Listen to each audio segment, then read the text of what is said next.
How did tribal groups live? So in this video, we are going to see that how tribals were leading their life, what kind of activities they were involved in. So in this chapter, we are going to see that how the tribals were living their life in the British period and what were the problems they were facing. But before knowing the problems, before getting into all those things like the problems they were facing and how they overcame that, it is important for us to have an idea about their life, how they were living their life. So let's start. By the 19th century, tribal people in different parts of India were involved in a variety of activities. तो 19th century के आते आते जो tribal लोग हैं वो काफी सारी अलग अलग एक्टिविटीज में इन्वॉल्व थे, काफी अलग अलग काम करते थे अपना जीवन जीने के लिए. So the first one was some were jhum cultivators.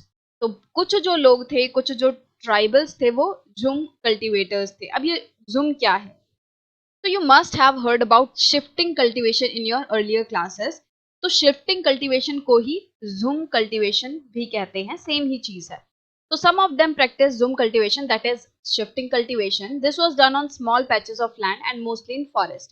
तो जो ज़ूम कल्टीवेशन है या फिर शिफ्टिंग कल्टीवेशन है, इसको स्मॉल पैचेस ऑफ लैंड में किया जाता था, मतलब कि जमीन के छोटे छोटे टुकड़ों पे किया जाता था. और ज्यादातर ये जो टुकड़े रहते थे जमीन के या जो खेती होती थी ये जंगलों में होती थी, कि जंगल के किसी पार्ट को, देखो ज़ूम कल्टीवेशन या फिर शिफ्टिंग कल्टीवेशन क्या होता है. मान लो ये एक जगह है, यहाँ पे बहुत सारे जंगल हैं, ये पेड़ पौधे हैं, ठीक है, जंगल जंगल है, बट अब लोगों को तो जीना है, उन्हें तो खाना खाना है. तो उसके लिए वो लोग क्या करते हैं, इस जंगल का छोटा सा हिस्सा जो है वो काट देते हैं, ठीक है.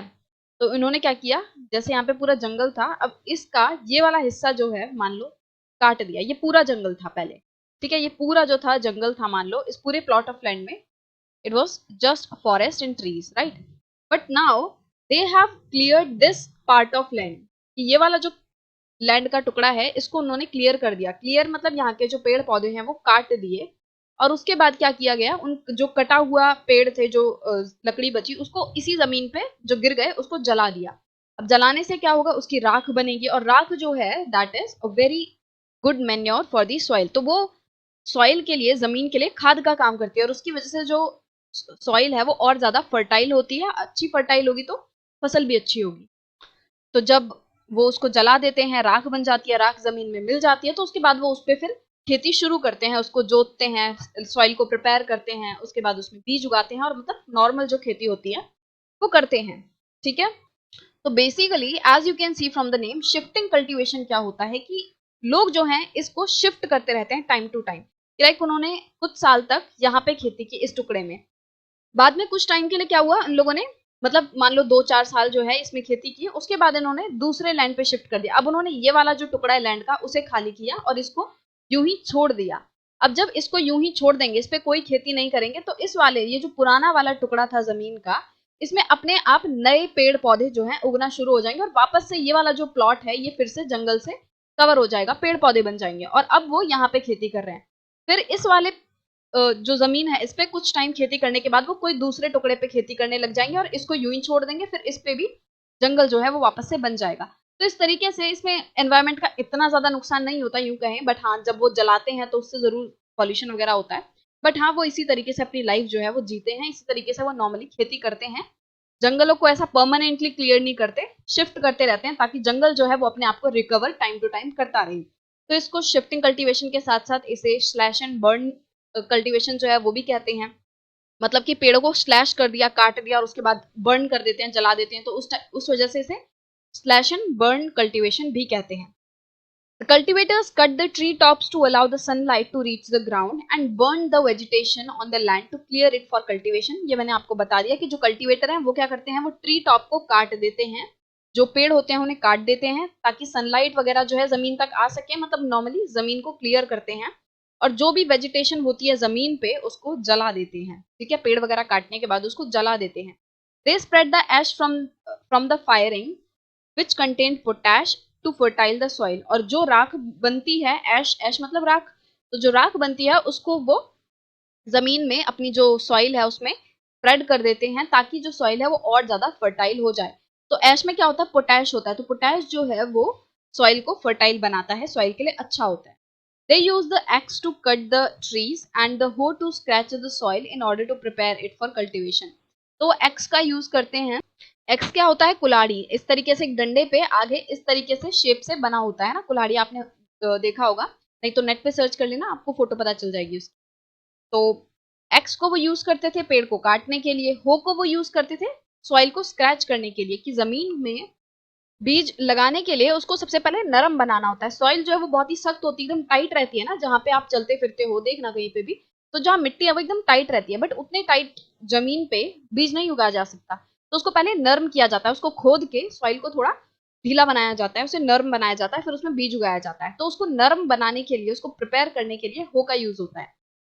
They broadcast the seeds, that is scattered the seeds on the field instead of plugging the land and sowing the seed. वो लोग क्या करते हैं, वो जमीन को प्रिपेयर करने के बाद बस बीजों को यूं ही फैला देते हैं, मतलब जैसे हाथ से फेंक फेंक के ना पूरा बस जमीन पे फैला देते हैं। Instead of plugging the land का मतलब क्या है कि जैसे आपने देखा होगा ना, बैल को यूज करके हल जो है उसके पीछे लगाया जाता है, बैल के पीछे, और उस हल से क्या किया जाता है, उसमें बीज वगैरह डाले जाते हैं, और जैसे जैसे बैल आगे बढ़ती जाती है वैसे वैसे हल जो है उसके पीछे चलता है, और हल में जो किसान है वो बीज डालता है, तो उसके साथ साथ लाइन वाइज जो बीज हैं वो जमीन में डलते जाते हैं। बट ऐसा जो ट्राइबल्स हैं वो नहीं करते थे, वो सिंपल सा कोई हल वगैरह का इस्तेमाल नहीं करते थे, वो बस बीजों को यूं ही फैला देते थे हाथ से फेंक फेंक के, बस जमीन पे स्प्रेड कर देते थे। Once the crop was ready and harvested they move to another field, और एक बार जो फसल है वो पककर तैयार हो जाती थी, उसे वो काट लेते थे, उसके बाद वो दूसरे फील्ड पे नई फसल उगाने के लिए नए सीजन में वो दूसरे फील्ड पे शिफ्ट कर जाते थे। जैसे कि मैंने अभी आपको बताया था कि वो किस तरीके से प्लॉट को शिफ्ट कर देते हैं। A field that had been cultivated once was left fallow for several years. जिस खेत पे एक बार खेती कर ली गई हो, उसमें फसल उगा ली गई हो, उसके बाद उसको कुछ टाइम के लिए फेलो छोड़ दिया जाता है। फेलो का मतलब होता है कि जब कुछ टाइम के लिए किसी जमीन को यूं ही छोड़ दिया जाए, उसमें कोई खेती ना की जाए, ताकि जो जमीन है वो अपनी फर्टिलिटी रीगेन कर ले। So fallow, a field left uncultivated for a while so that the soil recovers fertility. किसी फील्ड को, किसी खेत को आप अनकल्टिवेटेड मतलब होता है कि उस पर कल्टिवेशन ना करो, उस पर खेती ना करो, तो कुछ टाइम के लिए जब आप फील्ड पर खेती नहीं करते और उसे यूं ही छोड़ देते हैं ताकि वो वापस से अपना जो न्यूट्रिशन वगैरह है वो रिगेन कर ले, रिकवर कर ले, उस चीज को हम कहते हैं फेलो। तो shifting cultivators were found in the hilly and forested tracts of north east and central India. अब ये जो शिफ्टिंग कल्टिवेटर्स हैं, शिफ्टिंग कल्टिवेटर्स कौन? जो शिफ्टिंग कल्टिवेशन करते हैं, ऐसे लोग जो शिफ्टिंग कल्टीवेशन करते हैं, उन्हें शिफ्टिंग कल्टीवेटर कहा जाता है। तो ये लोग जो हैं ये कहाँ पाए जाते हैं? ये हिली एरियाज में, मतलब पहाड़ी इलाकों में पाए जाते हैं, फॉरेस्टेड ट्रैक्ट्स में पाए जाते हैं।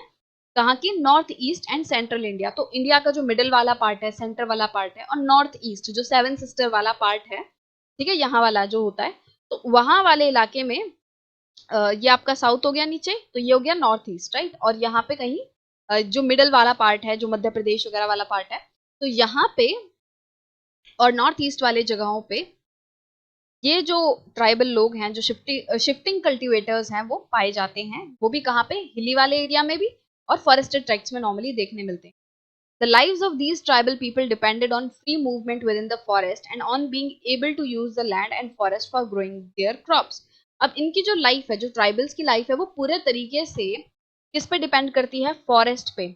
और फॉरेस्ट में भी किस तरीके से? कि वो फॉरेस्ट में, जंगल में फ्रीली मूव कर सकें, मतलब कभी भी अपनी मर्जी से आ सकें, जा सकें, उसमें कोई भी सामान जो है वो ले सकें, फॉरेस्ट की कोई भी लकड़ी, कोई भी फ्रूट, कोई भी चीज जो है वहां का इस्तेमाल कर सकें, वहां की जमीन अपने काम के लिए, अपनी फसल उगाने के लिए इस्तेमाल कर सकें। तो बेसिकली देयर लाइफ्स वो totally dependent on the forest, और उस फॉरेस्ट को वो जिस भी मर्जी से यूज करें, इस तरीके से वो अपनी लाइफ चलाते थे। तो फॉरेस्ट पे काफी हद तक डिपेंड थे वो।